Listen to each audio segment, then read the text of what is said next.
Good morning, good morning, good morning. Lisa here. This is Lisa 6 and 3, and here is God's strength for you this day.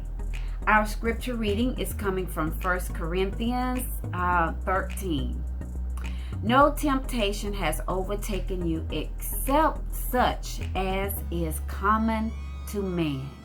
But God is faithful, who will not allow you to be tempted beyond what you are able, but with the temptation will also make the way of escape that you may be able to bear it. This is another very, very familiar scripture that we read in church all the time, and we often teach this scripture when we're going through situations and say, oh, God always makes a way of escape. And there are no temptations made common that are not common to man. And God does make ways of escapes for us. But he says, who will not allow you to be tempted beyond what you are able, but with the temptation will also make the way of escape. But with the temptation.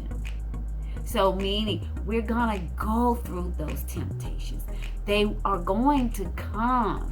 But while we're going through, he's putting some paths. You know, when I was a kid, we used to take the shortcuts, walk through paths and go through woods. I used to go from my grandma's house to my parents' house.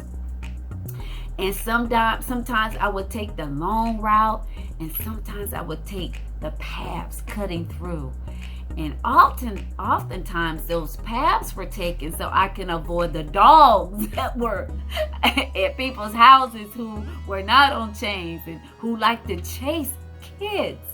So the Lord will make paths for you to go through, because there are some dogs out there on the other side. He didn't take the temptation away, but he gave you an escape while you are going through your temptation, that you were able to bear it. Today's thought: look for the paths as you go through your temptation.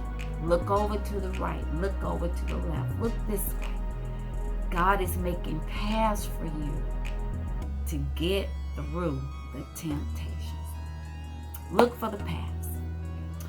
This has been Lisa with Lisa 6 and 3. I pray that was a blessing to you. Now you go make it a wonderful, wonderful day, and I will see you in the morning. Be blessed.